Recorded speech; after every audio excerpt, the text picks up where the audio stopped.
Kamusta na? Nako, ang tagal na nga nating hindi nakakapagkwentuhan. But anyway, mayroon kasing naging pahayag sa balita.net.ph. Ang di umano ay sino nga daw ba ang may attitude kay Alden Richards at Bea Alonzo? Bakit hindi natuloy ang kanilang project? Ito na ang tunay na kwento. Bea kinuyog daw ng fans ni Alden. Actually, kung matatandaan nyo, di ba parang nagkasama na sila and then agad-agad ay natigil or agad-agad ay natapos yung kanilang serye na Korean adaptation ng Pilipino na startup.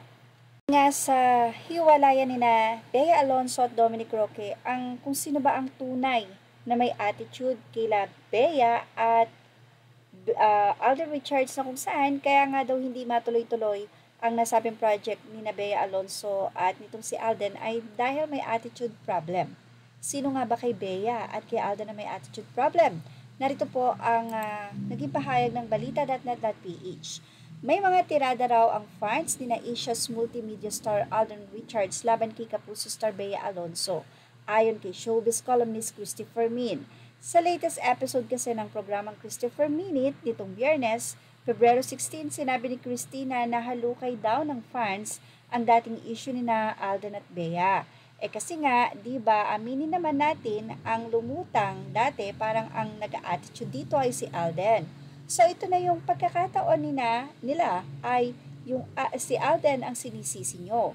Na yun pala, ito na ang tunay na kwento. Saad ng isang host na si Romel Chica.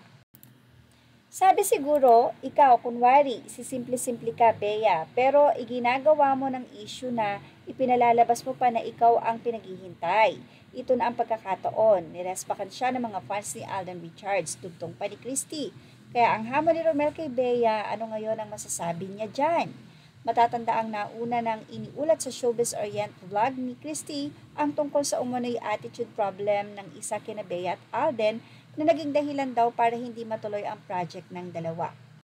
Well, ako personally, dahil nga nagpupunta tayo sa event ni Alden Richards, nakita ko kung paano niya gawin talaga yung kanyang part kapag term na niya. Kumbaga, nakita ko yung time ni Alden. Namamanage niya talaga at hindi ko pa nabalitaan na itong si Alden medyo na late or pinaghintay. Lagi siyang on time. So, sino nga kaya talaga ang may attitude problem? Yun yung pagkakaugnay sa hiwalayan nila Bea at Dom na ngayon ay lumulutang na si Bea talaga ang may attitude dahil daw siguro sa sobrang yaman na nito or ano pa man. Ano sa palagay nyo mga kamisli natin dyan? Well, ilagay na ang inyong opinion dito sa ating comment section para naman malaman natin ang inyong mga reaksyon or opinion. Images are all credit to the rightful owners. Thank you for watching Miss Lee Vlog.